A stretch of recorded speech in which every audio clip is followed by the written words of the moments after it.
Assalamualaikum warahmatullahi wabarakatuh. Kami dari kelompok 5 akan mempresentasikan mengenai prospek pengembangan kurikulum masa depan.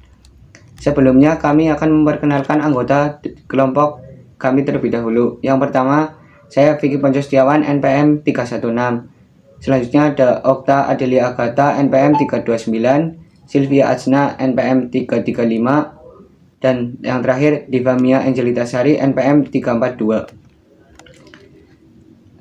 Untuk yang pertama, mengenai konsep dan prinsip kurikulum masa depan. Kurikulum masa yang akan datang disebut juga kurikulum masa depan, yaitu kurikulum yang merangkumi pendekatan yang berpusat pada peserta didik dan memperbolehkan mereka memahami kekuatan dan masing-masing serta berupaya belajar sepanjang hayat. Selanjutnya mengenai prinsipnya adalah perancangan kurikulum tidak hanya dibuat untuk mengubah masa sekarang, sekalipun fenomenanya selalu berubah dibandingkan dengan masa lalu. Selanjutnya materi akan disampaikan oleh Mbak Okta Adelia. Karakteristik masyarakat Indonesia pada masa depan yang pertama yaitu kecenderungan globalisasi yang semakin kuat. Globalisasi pada saat ini dan juga di masa depan tidak bisa untuk dihindari oleh negara di dunia dalam berbagai aspek kehidupannya. Yang kedua, perkembangan ilmu pengetahuan dan teknologi yang semakin cepat.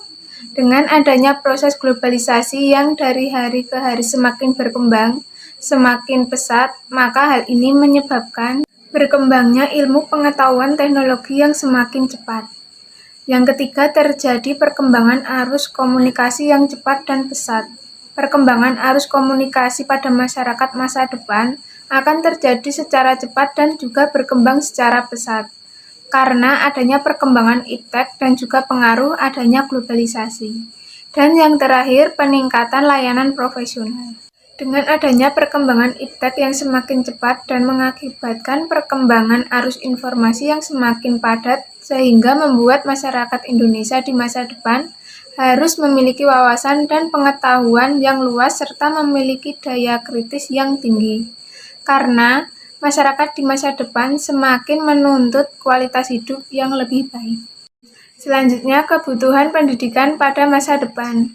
Lembaga pendidikan berperan dalam pembentukan sumber daya manusia yang berkompeten, kreatif, inovatif, dan sesuai dengan kebutuhan masa depan. Kebutuhan pendidikan pada masa depan, selain menghasilkan sumber daya manusia yang berkompeten, yaitu menguasai iptek atau pemanfaatan teknologi.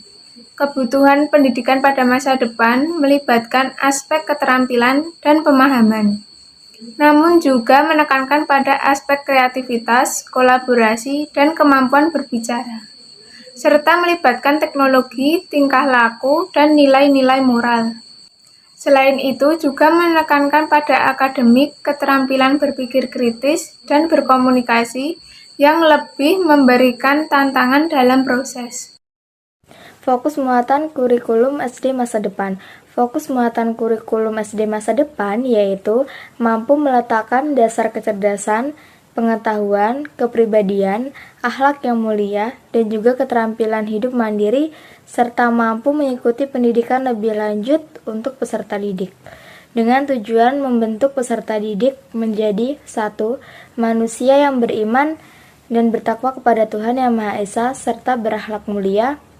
2. Memiliki rasa kebangsaan dan cinta tanah air. 3.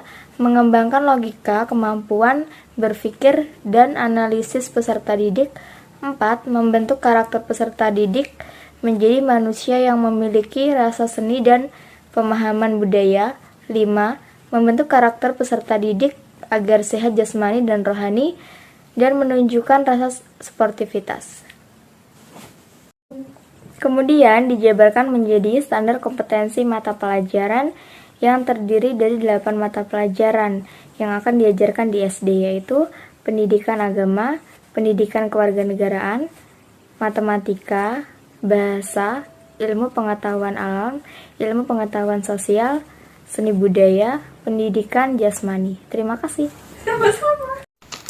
Yang selanjutnya adalah pendekatan pengembangan kurikulum masa depan. Yang pertama yaitu pembelajaran elektronik atau cyber atau e-learning. Cyber atau electronic learning atau e-learning pada hakikatnya adalah belajar atau pembelajaran melalui pemanfaatan teknologi komputer dan atau internet. Teknologi belajar seperti ini dapat juga disebut sebagai atau pembelajaran berbasis web atau web instruction. Yang kedua adalah pembelajaran kooperatif atau cooperative learning. Pembelajaran kooperatif diartikan sebagai pembelajaran yang menggunakan kelompok kecil yang dapat menumbuhkan kerjasama secara maksimal dan masing-masing siswa belajar satu dengan yang lainnya.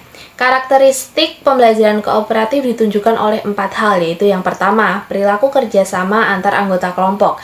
Yang kedua, memberikan suatu insentif kepada semua orang dan kelompoknya. Yang ketiga, terjadinya saling membantu dan kerjasama yang kuat dan yang lemah dalam satu kelompok. Dan yang keempat, mengembangkan motif atau budaya kerjasama yang baik.